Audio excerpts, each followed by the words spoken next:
வந்து வீடியோ போடக்கூடாதுன்னு தான் இருந்தேன். எனக்கு வந்து ஒரு 4 டேஸ் ஆகுது இன்னியோட அடிபட்டு. நான் இங்கே தலையில் இங்கே பின்னாடி இங்கெல்லாம் அடி. இப்போ இந்த வீடியோ நான் தனியாக கூட சொல்கிறேன், அதை விட்டுருங்க. இப்போ இந்த வீடியோ எதுக்காக முக்கியமாக பேசணும்னு பார்த்தீங்கன்னா, தளபதி விஜய் கோசம் தான். அவர் விஜய் கோசன்றதை விட அவர் என்னங்க பாவம் பண்ணார். கரூரில் ஒரு கூட்டம் வச்சிருக்காருன்னா பாவம் பண்ணார்.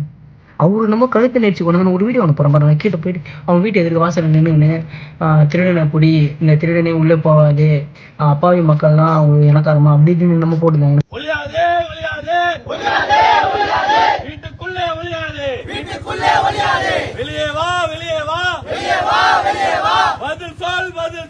புரியல, அவரை அவங்க கழுத்தை நெரிச்சு கொண்டாரு. அவரு அவங்கள எனக்கு புரியல. அவர் வர வாங்க பார்க்குறேன் போகிறேன் எல்லாமே உண்மைதான். அதே ஒரு போஸ்டர் அடிச்சு ஓட்டிங்க அவரை ஹாஸ்பிட்டலுக்கு கேண்டு நிறுத்தினாரு. முதலமைச்சர் உடனே வந்துட்டாருன்றீங்க. இதுக்கு முன்னாடி ஒரு சில இடத்துல முதலமைச்சர் வரவே இல்லை. நீங்களே எங்கே போனாங்க முதலமைச்சர்? அந்த மனுஷன் பாவம், அவரை இன்னும் போட்டு நூல் ஆகுறீங்க. இதை நான் சத்தியமாக சொல்லியே ஆகணும், உண்மையாக சொல்கிறேன். அவரை போய் குற்றவாளி நீங்கள் அவர் என்னமோ கழுத்து நடிச்சு கொண்ட மாதிரி பேசினாருங்க. எனக்கு அதான் சுத்தமாக தெரியல. எனக்கு அது பேசி போட்டால் ஒன்றும் ஒரு மாதிரி ஆதகமாகவே இருந்துச்சு. அதனால தான் யாரும் பயப்படுத்தாவில் இன்னும் ஒரு 2 நாளில் நார்மலாக வீடியோ வந்துடும். ஓகே, பாய்.